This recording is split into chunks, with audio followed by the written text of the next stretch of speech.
hello book lovers. I am here to start out this vlog. It is Monday, February 27th. I technically started this yesterday, but I didn't come in and check up with you guys, so I am doing that now. In this vlog, I'm planning on reading the 2 books that I need to read for my book clubs. I'm hoping to just get through these so whenever the live shows are, I am ready for them. I'm gonna go ahead and be starting with The Bone Season by Samantha Shannon. I kind of have my phone in a weird area here. I was too lazy to get my stand out. But I went ahead and started this book last night. I'm only about 50 pages in, which is not a lot because this book is actually large print. So 50 pages in is even less than 50 pages into like the actual story. I think I'm in chapter 3. I'm in chapter 3 right now. In this book, we are following a Paige, and she is a clairvoyant. She lives in a world where being a clairvoyant is illegal. And so far in the story, we pretty much have just not done much, but she has gone to visit her father, and on the way there is an incident on the train that now has her very worried that she is going to be hunted down and killed. I don't know anything else that's going on in the story so far, so I will check in with you once I've gotten a little ways further into it. I'm gonna try and be as vague as possible with this story because I feel like a lot of people try to say very little about this book, so I don't want to do any sort of like spoilers or anything, but I am very excited to be getting into this story and kind of seeing what it's all about because I'm certainly intrigued. All right, so it is Monday night. I am on page 118 of The Bone Season. We've already gotten to a part where I have to be very vague about what I say about this book. I will say that I'm still kind of trying to fully piece everything together. I'm on approaching chapter 6, I believe. I think I have a couple pages of chapter 5 left, and then I'll be on chapter 6. So I would say the last couple chapters or so were pretty info dumpy. Our character is talking to a lot of people that are pretty much just telling her what's up and who's important and kind of, warning her about certain things, but it's just a lot that's happening right now, and my brain has been kind of foggy today, which is why I have not actually read that much. I started a new audiobook called Once Upon a K-Prom by Kat Cho, and I've listened to 36% of that already, and it is like exactly what my brain needs right now. So it's only like a little past 8, so I'll actually probably listen to that once I finish the last couple pages of this. This audiobook is just like a YA story about a girl who was friends with a boy when she was younger, and they had always said that they would go to prom together, and then when they were 10 he moved to Seoul because his dad got a job offer there, and he became a K-pop star, and he has now arrived to ask her to prom as he promised many years ago, and she is kind of reluctant about it because they haven't really communicated in the last few years, obviously because he's like a K-pop star now, and she kind of figured that he dropped her, that she wasn't cool enough for him. She's also not really boycotting prom. However, she is part of a group at school that's often trying to bring attention to certain issues, and right now they are fighting for funding for a community center that works with local children. This community center's funding is being cut, and they are worried that they are going to have to close down. So this group is trying to convince people that instead of spending thousands of dollars on limos and dresses and corsages. I think I might say that wrong. And expensive dinners and things like that to, possibly put some of that money that they planned on spending on prom towards the community center to support the kids there. And they're actually receiving like a lot of hate for that because a lot of people think that they're anti-prom, and they're like, no, we still think you should go to prom. We just think that you shouldn't spend so much money on this one night when you could potentially put the money towards the community center, which benefits a lot more people long term. There's lots of drama going on at school with people not liking her because of that. And then also people not liking her for turning the K-pop star down when it came to prom, because she was like, I'm not going to prom. And also you kind of ghosted me a few years ago, so why would I go to prom with you?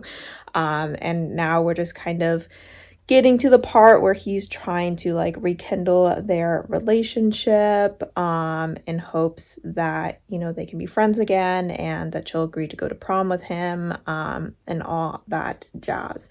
So it's pretty cheesy, over dramatic, unrealistic obviously, but it's a great time. And I'm gonna go ahead and just finish the last few couple pages of this chapter, and then I'm just gonna turn my brain off for the night.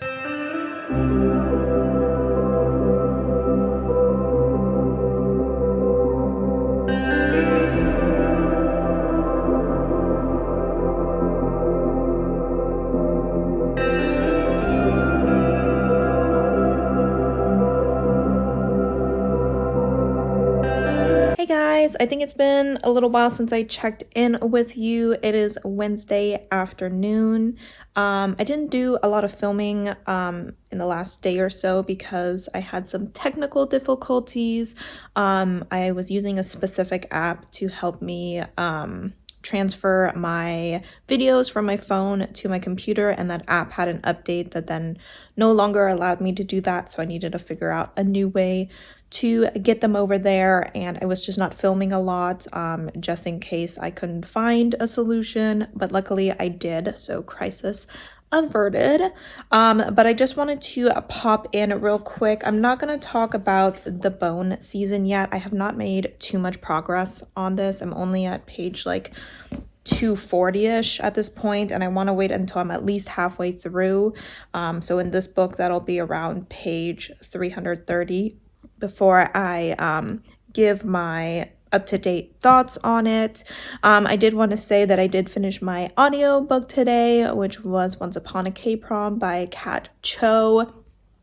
I had a ton of fun with this. I really wanted to finish it yesterday, but I had already updated all my graphics for my stats for February, so I didn't want to mess that all up by finishing another book. So I just finished it today, and I ended up giving it 4 stars. This is just, a really cute YA K-drama vibe story with, lots of cheesy lines and lots of drama. And it was just exactly what I needed. So, it was very much just about the vibes at this point. But if you're looking for just a quick, fun read, I do highly suggest it. The next audiobook that I'm going to be picking up is Monday Isn't Coming by Tiffany D. Jackson. I have heard a lot of things about this author. I've heard a lot of mixed reviews about all her books. Some people really love them. Some really don't like them. She seems to write kind of YA thriller horrors. This book is the one that I'm most interested in reading, and it's on my 20 books to read in 2020. I'm not sure if this leans more towards thriller or horror, but we are following a young girl. I don't know how young she is. I'm assuming maybe high school age. And she one day finds out that her friend is missing, and no one seems to really notice or is doing anything about it. So she kind of takes it into her own hands to try and find her friend.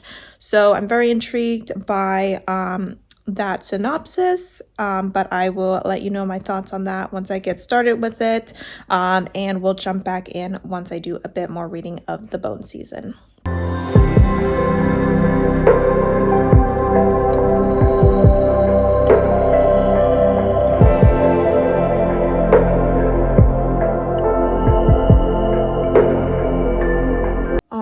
So it is Wednesday night and I just reached page 330, so just a little bit over the 50% mark. I realized there was a glossary towards the end, so there's 640 pages exactly in this version of the book. So I just finished chapter 16. Don't have too much to say. I am getting my footing a little bit better in this book. I felt like in the beginning we were definitely getting pockets of info dumping, so it was just a little bit hard for me to fully keep up with everything that was happening, but I do seem to have a better grasp on the world at this point. I mean, there's still a ton for us to learn, a ton for our character to learn. I'm definitely intrigued about where this story is going to go, because at this point, I have no idea. But, you know, that's part of the fun. Our main character is growing on me as well. I didn't like her that much in the novella, and just haven't really been able to warm up to her as quickly as I was hoping I would warm up to a character. I mean, halfway point, and I'm just starting to thaw a little bit. But I mean, she's had a pretty rough life. I mean, she's grown up as a criminal around rough and tough people, so she doesn't have like a likable personality. That's just not what someone in her position needs. So I think that the author's depiction of her is very understandable and fits well with her backstory. I'm enjoying some of the side characters. Some of them definitely need to be fleshed out a little bit more. There's one character that kind of pops up every once in a while, and I'm not really sure what his purpose is, to be honest. We'll see as we go along.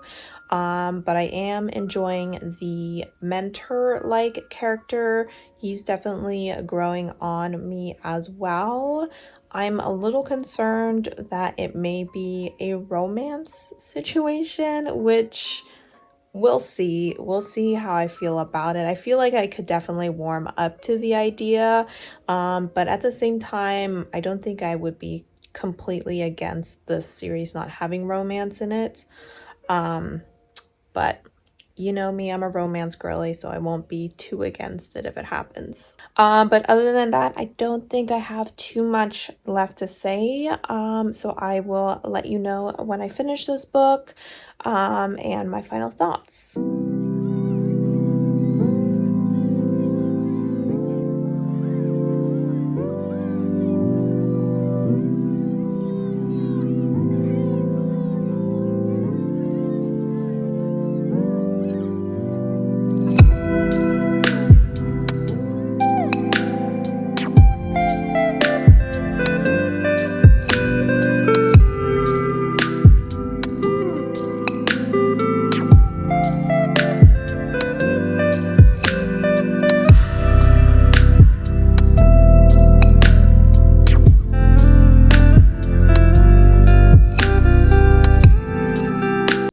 So it is Friday night, a little after 10, and I have finished the Bone season.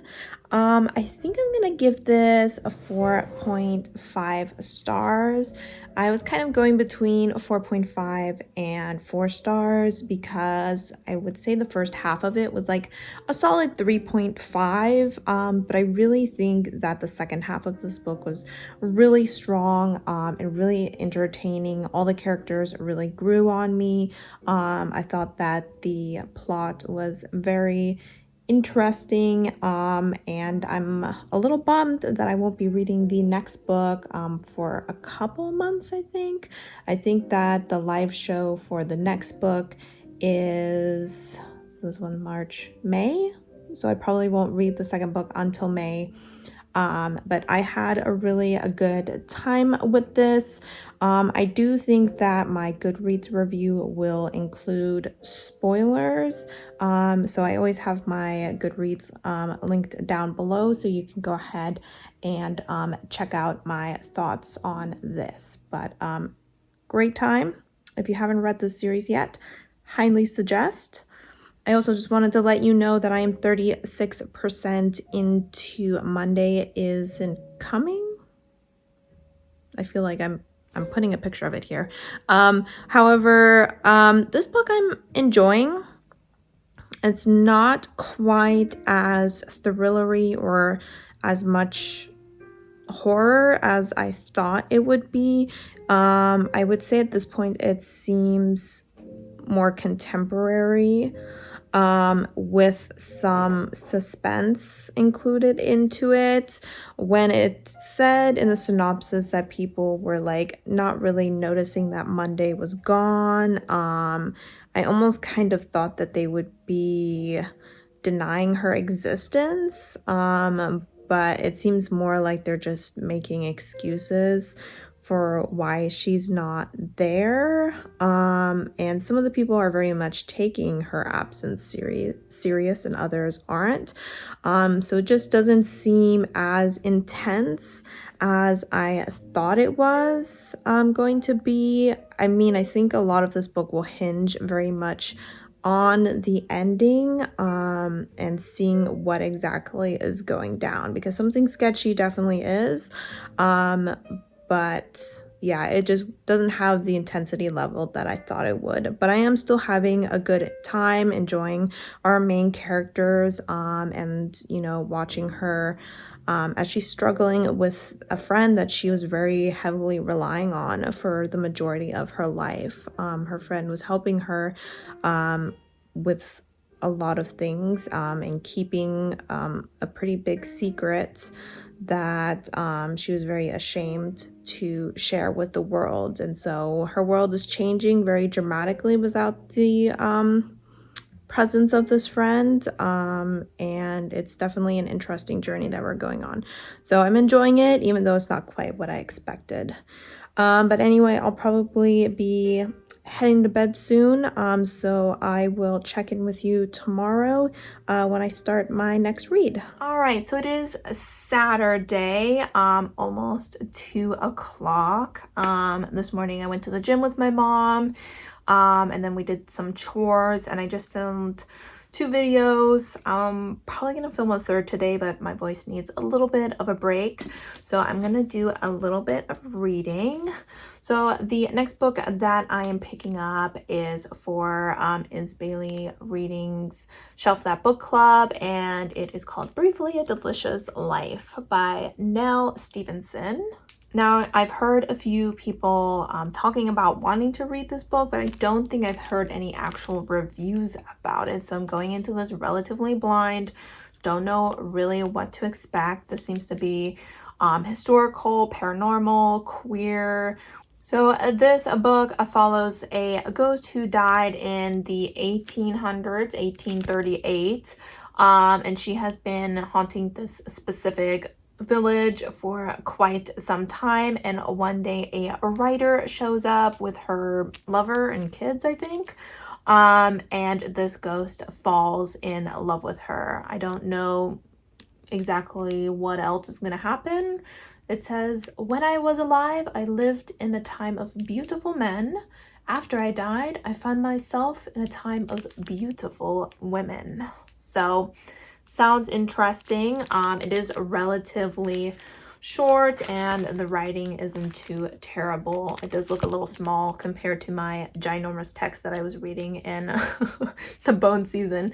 But I'm gonna go ahead and do maybe like 30 or so minutes of reading just to rest my voice a little, and then film that last clip or that last video, and then maybe sit down and do some more reading again. I will check in with you when I have some initial thoughts, either that or the halfway point. Just popping in real quick to make a correction. It looks like this book takes place in 1838 and that our ghost died in 1473. Not that she died in 1838 and that this takes time in present time.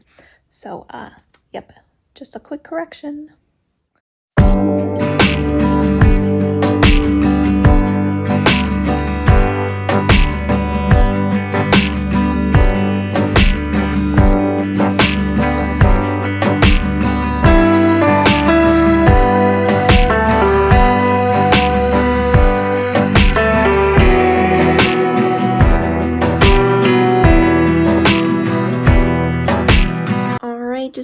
quick check-in at the end of the night. It is Saturday, and I've done just a teeny tiny bit of reading. So I'm only on page 22, so I really didn't do much reading today, but I just thought I'd give you my initial thoughts. So I am enjoying the writing so far, so that's good. Our main character seems to be rather entertaining. This book seems to have a light humor to it. Our character, having been by herself, not able to interact with people for many years, has some interesting ways of entertaining herself. So it'll definitely be interesting to watch her behavior towards all the people that don't see her. It's just kind of funny the way that she, chases people around and yells at them and tries to impact their lives in ways, yet they, never realize it or anything. She's very intrigued by this new family that is moving in. Sees this as an opportunity to have a lot of fun. So I'm hoping that this might be somewhat of a lighthearted book, despite it being probably about some unrequited love, seeing she's a ghost in love with someone who can't see her. I did like that at the beginning of the book it talked about how when she was alive she always thought that men were very beautiful, they were very powerful, and they kind of made the world go round, things like this. But as soon as she was free and she was dead, she instantly started seeing the beauty in women and has actually fallen in love quite a few times since she had passed away. So I'm kind of interested to see if we'll get to see some more backstories about her.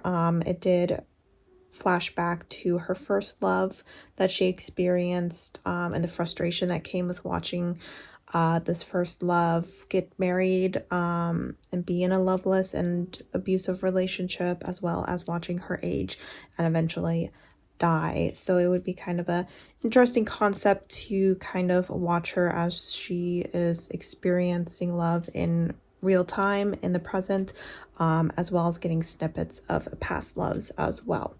But yeah, I'm enjoying it so far, and will let you know my future thoughts. As far as my audiobook, I am almost 50% done. I'm at 49% for Mondays Not Coming, and it's definitely escalating at this point. Those unsettling vibes are increasing. I know last time I checked in, I was kind of saying that it was more contemporary than thriller or horror, but it's definitely moving more into the thriller realm. There's a lot of things that are being revealed that are red flags for bad things to come, and it definitely makes me feel a bit uneasy reading it, which is a good thing with a book like this. So I'm really glad that those vibes are starting to seep into the story a bit more, and I will let you know more about that audiobook if I get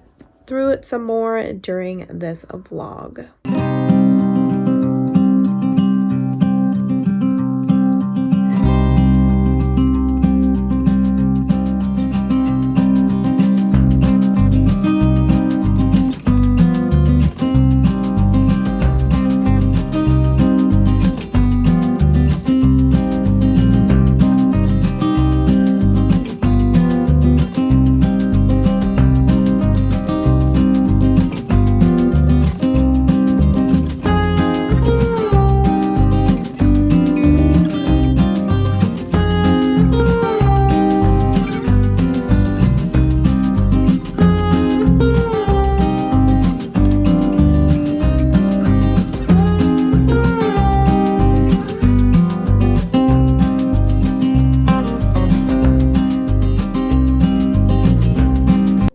So I have officially read to the 50% mark of Briefly a Delicious Life. So that is about on page 50. I have to admit, I am getting bored. I've been reading this book very slowly and have been having trouble like staying focused while reading it. It's a book where it's very easy for my mind to wander to other things. It's very easy for me to put this down and walk away. Honestly, if I wasn't reading this for a vlog, I would almost want to put it down and read something else to take a break from it. I'm honestly gonna continue for a couple more days because I have an interview in a couple days that I want to practice for, and I don't want to pick up a book that I'm super interested in because then I won't practice as much. So it'll be easier for me to put this book down and actually get done what I need to get done, since I'm not quite enjoying it. I don't want to say that this book is bad. I just think it's very much not something I'm super interested in. I feel like this book is what people would call a character study. We're spending a lot of time just getting to know these characters, and unfortunately, I'm just not super interested in most of them, so I don't really care about getting to know them. The one that I'm kind of interested in is our ghost, and I'm forgetting her name. Is it Blanca? Yeah, Blanca. I enjoy getting to know about her past before she died, and I would like to kind of see that story through to the end. But in this book, we are doing a lot of jumping back and forth from storyline to storyline to storyline. So sometimes it's a little hard to get fully immersed in one storyline because you spend a chapter in Blanca's past, then you spend a couple chapters in the present, but following the point of view of different characters, and then you'll spend a chapter in Georgia's past, and all of this is possible because our character is able to go into people's minds and is able to kind of experience what they're experiencing and thinking in that moment, and also is able to experience their past. And that's kind of how we're getting those backflashes of the other characters while simultaneously spending the entirety of this book in the point of view of our ghost. So I mean, it's an interesting concept and it's an interesting way to get to know people. It's just, to me, it's a little bit on the boring side, and I spend a lot of time wishing that I was in Blanca's past, getting to know what was happening back then. And I honestly think my least favorite point of view is George. She's just not a character that I'm connecting to. I don't think she's supposed to be likable. I think she is kind of a selfish person. I feel like she very much wants to live the life that she wants, while also trying to be a mother. And I understand that can be very difficult to do, but just sometimes reading her thoughts towards her children, it's just not the most pleasant of things. But I will go ahead and check in with you probably in a couple days to let you know either my final thoughts or if I'm just gonna give up on this book.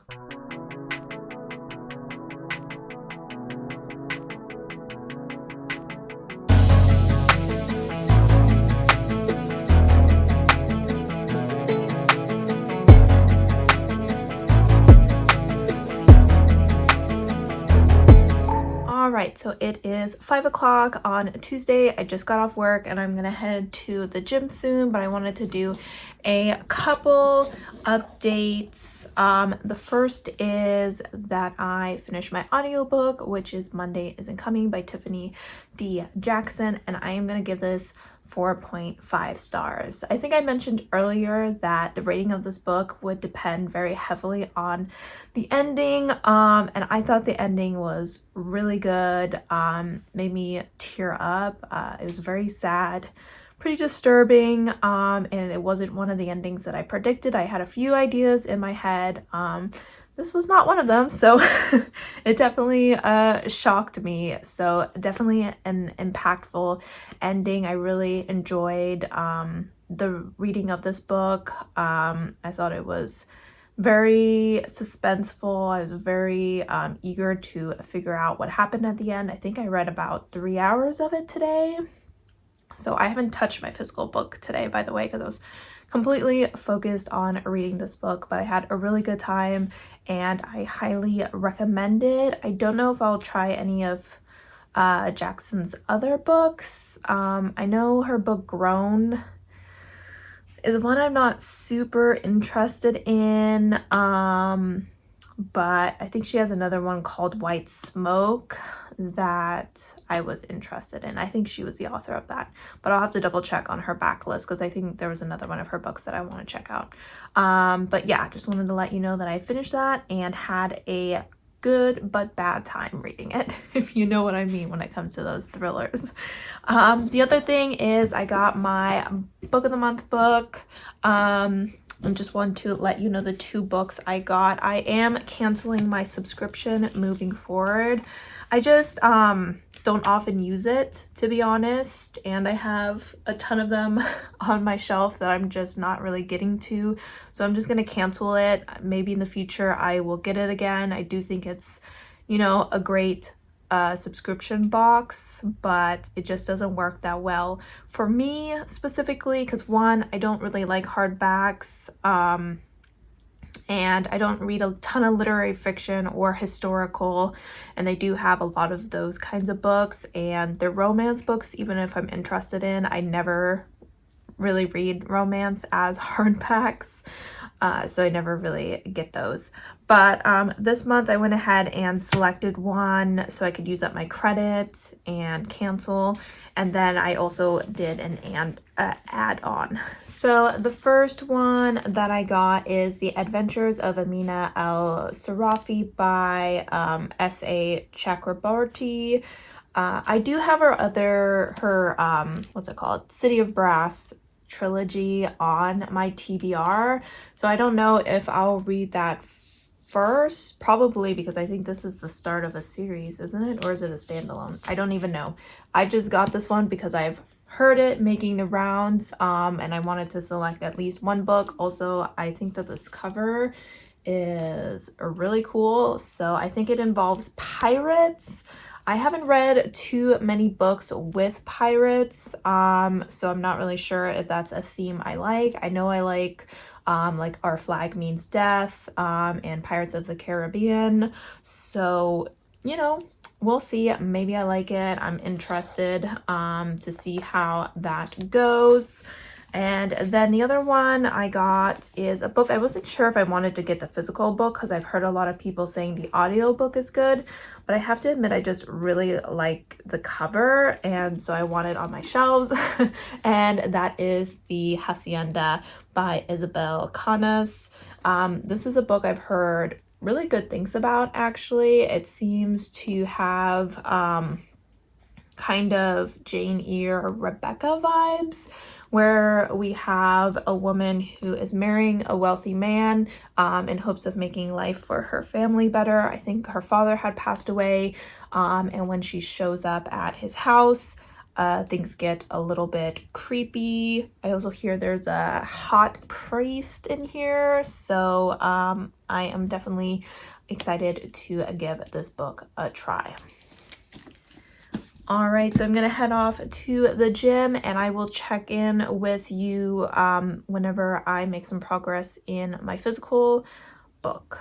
All right, guys, so I just finished with my interview for a new job. I'm not 100% sure if I get offered the job, if I will accept it. It seems like it's kind of like a new position. So when I was asking questions about it, they were kind of like, and I was like, okay, sounds a little nervous about that, but we'll see. But I am actually here to finish up this vlog, and it's not because I finished this book. It is because I'm DNFing it. I think I'm on page 163. I've read only like 2 more chapters since I last saw you a couple days ago. So I just have not been picking this book up. One of the problems is that there's kind of only one storyline that I'm really interested in, and we aren't spending a lot of time there. I almost wonder if the author knows that that's the most interesting storyline, and so she's like, you know, just giving us little scraps here and there. Um, but the last chapter I read was that storyline, but it was only like 4 pages long. And so after that, I was just like, you know what? I'm done. I'm not, you know, gonna sit around and trudge through all this boringness for these little scraps of something that I find interesting. I think I am gonna rate this even though I'm DNFing it, just because I spent enough time on it where I think I should be allowed to rate it. I am gonna give it 2 stars, which might be kind of high for something that I'm DNFing, but I did really enjoy that specific storyline that was following Blanca before she died, as well as the writing.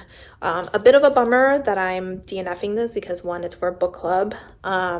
I'm gonna see if I can still go to the live show since I did read a little over 50% of it. I was also going to use it for the Buzzwordathon and for January, because I still haven't fulfilled that prompt. I've not been doing good with Buzzwordathon, but it was to use a word or read a book with the word life or death in the title. But I guess that's not going to happen. And then I will link her channel down below because I'm forgetting the name of it right now and I should have looked it up before I got on here. But her 2 Trails game, her TBR game, where you can let her know when you accomplished or read a book that fulfilled one of the prompts. One of the prompts was to read a book that had 200 something pages on it, and this is the only book on my TBR this month that would have fulfilled that, and now I can't do that anymore. So that is a bit of a bummer. But you know, I'm not the biggest historical fiction person, not the most literary fiction person, and I think this book definitely fell under those 2 categories, which is probably why it just didn't work for me. It is definitely a bummer that it is like the 9th of the month. And this was my 2nd physical book that I was working on, and I DNF'd it. So at this point, I've only read 1 physical book.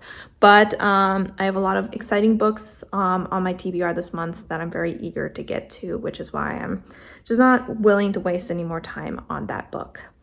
But thank you guys for sticking around and supporting my channel by watching my videos, and I hope to see you next time. Bye!